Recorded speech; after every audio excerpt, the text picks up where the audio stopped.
Hello friends welcome to my YouTube channel study with Varsha पिलामाने आज आम क्लास 2 आउ गोटे नुआ विषय स्टार्ट करवा ठीक अच्छे विषय भल भाव बुझा जाना कौन रही विषय ठीक से देखा ठीक अच्छे विषय ना हूँ रंग छाड़गला है क्यों रंग छाड़गला कौन छाड़गला विषय आम जाना तब चलते पे डेरी नक स्टार्ट करवा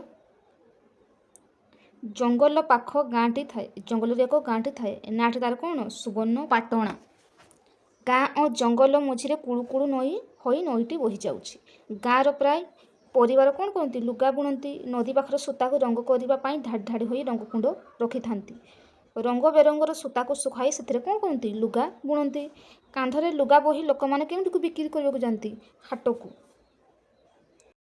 जंगल में हरिणटीए गछ तले शोता से देखला कौन देखला नाली बिलुआ आउ हलदिया गधिया और नीलवर्ण बारहा एकाठी हो आसी से एपरी देखी हरिण कौन होगला आश्चर्य होगला से भी कौन रंगीन होगा इच्छा कला हरिण से पचारा तुम रंग एपरी बदलला केमिति है समस्त हरिण को नई कूल रंगकुंड को कथा कहले हरिण डेरी नक रंगकुंड पाखक गला सेठी जाई से कुंड कौन बुड़ीगला ता रंग क्यों रंग होगला सुनेली रंग होगला एथर 4 जन मिसी जंगल को फेरी आसिले हरिण बिलुआ गधिया बारहा को देखी सबू पशु निज रंग बदलैवा इच्छा कले समस्ते नदी कूल को गले रंगकुंड पशि समस्ते खुशी खेलिले हाथी बाघ भालू माकड़ ठेकुआ गयल और चिता सभी को रंग कौन होगला बदली गला तापर कौन है समस्त रंग देखी खुशी नाचिले हठात कलाहांडिया मेघ घटी आसला खूब जोरे मेघ बरसला माने वर्षा है वर्षा पानी रे पशु पक्षी जिते सब पशु मान रंग सब कौन होगला धोई होगला माने छाड़ीगला रंग छाड़ी जीवार सबू पशु कौन पानी फटका भली मिलई गला खुशी गुड़ा ठीक अच्छे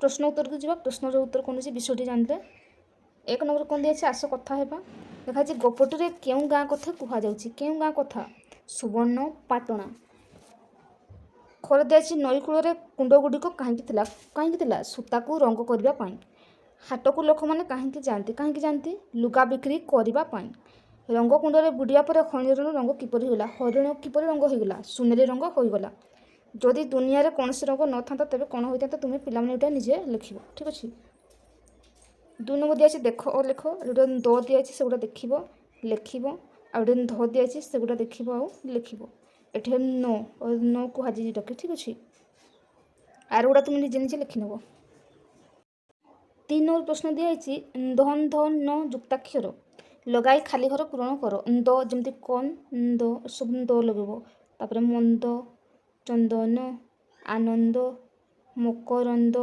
तापर कंद मूल तापर ध लगे ये कौन हम बंध तापर गंध तापर प्रबंध इंधन नदी बंध तापर अंधकार तापर न जमी चूर्ण चूर्ण तापर वर्ण तापर निर्णय निर्णय तापर वंदना वंदना परिपूर्ण परिपूर्ण तापर वर्णबोध एगुड़ा सब लिख 4 नंबर जावा 4 नंबर वृत्ति करने को तुम सब निजे निजे वृत्ति कर 5 नंबर दिया प्रथम पिला ध थी शब्द को बाड़ी में फटाइब द्वितीय पिला ध थी बाड़ी के गोटे फटाइब निजे निजे कर पे 5 नंबरटा 6 नंबर कौन दिखाई चित्र सह चित्र गुड़िक खाली स्थान में लिखा तार नाम लिखा ठीक अच्छे जमी एटा कान तार लिखा कान तापर मंदिर तापर आसन तापर बंधा कवि तापर लिख पिंपुड़ी पिंपुड़ी ठीक अच्छे जी 7 नंबर 7 नंबर कौन दिखाई आस उत्तर लिखा सुवर्ण पाटणा गाँव लोक मैंने कौन करती लुगा बिक्री करती है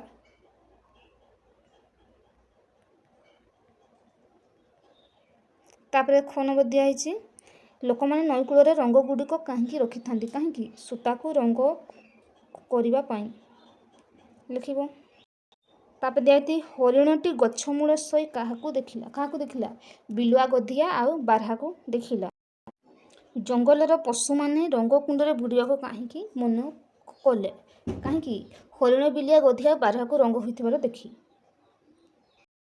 ତାପରେ ଦେଇଛି ପଶୁମାନଙ୍କୁ କାହିଁକି ଖୁସି ମିଳେଇ ଗଲା।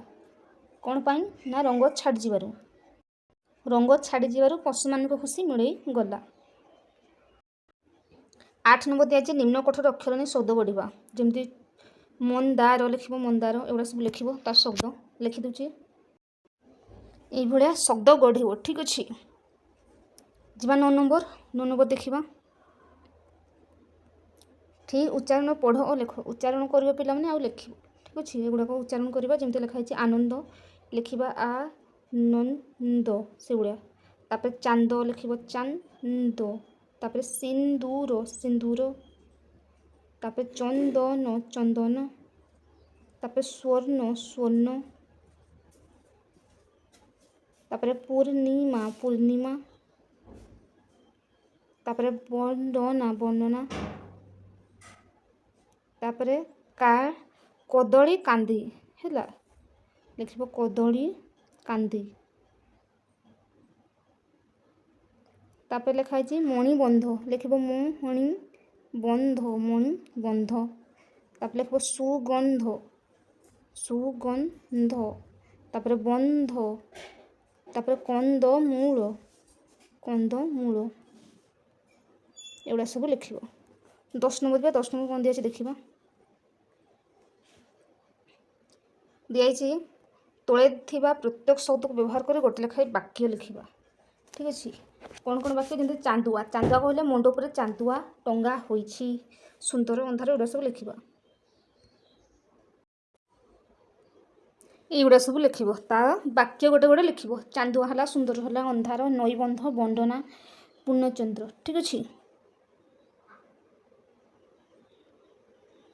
11 ନମ୍ବର କ'ଣ ଦିଆହେଇଛି ଦୁଇ ଛବିରେ କ'ଣ ସବୁ ଅଲଗା ଦେଖୁଛ ତୁମ ସାଙ୍ଗ ସହ ଆଲୋଚନା କରିବ ପିଲାମାନେ। 11 ନମ୍ବର ନିଜେ ନିଜେ ଲେଖିବ। ତାପରେ 12 ନମ୍ବର ଦିଆହେଇଛି କ'ଣ ଦିଆହେଇଛି ଦୂଷିତ ଜଳ ବ୍ୟବହାର କଲେ କେଉଁ ସବୁ ରୋଗ ହେବ ଗାରଟାଣି ଯୋଡ଼। ଯେମିତି ଦୂଷିତ ଜଳ ଯଦି ବ୍ୟବହାର କରିବା କ'ଣ ହେବ ଆମକୁ ଟାଇଫଏଡ଼୍ ହେବ ହେଲା। ଆଉ କ'ଣ କାଛୁକୁଣ୍ଡିଆ ହେଇଯିବ ଯାଦୁ ହେବ ଏଗୁଡ଼ା ସବୁ ଲେଖିବ ହେଲା। 13 ନମ୍ବର କୁହାଯାଇଛି ତୁମ ପାଇଁ କାମ ଲେଖା ହେଇଛି ବାସି ଖାଦ୍ୟ ଖାଇଲେ କେଉଁ ରୋଗ ହେବ ମାଆଙ୍କୁ ପଚାରି ବୁଝ ବା ସାଙ୍ଗମାନଙ୍କ ସହ ଆଲୋଚନା କରି 5ଟି ଲେଖ ହେଲା। ଯଦି ବାସି ଖାଦ୍ୟ ଖାଇବା ତାହେଲେ କେଉଁ ରୋଗ ଆମକୁ ହେବ ହଇଜା ହେବ। ଆଉ କ'ଣ ଜ୍ୱର ହେବ ଏଗୁଡ଼ା ସବୁ ଲେଖିବ। ଠିକ୍ ଅଛି। ଏଇ ଥିଲା ପିଲାମାନେ ଆଜିର ବିଷୟ। ନେକ୍ସଟ ଭିଡ଼ିଓରେ ମୁଁ ନେକ୍ସଟ ବିଷୟଟି ଆଣିବି। ପିଲାମାନେ ଭିଡ଼ିଓଟିକୁ ଭଲ ଲାଗିଲେ ନିଶ୍ଚୟ ଲାଇକ୍ ସେୟାର ସବସ୍କ୍ରାଇବ୍ କରିନେବେ। ରହୁଛି ପିଲାମାନେ ଜୟ ଜଗନ୍ନାଥ।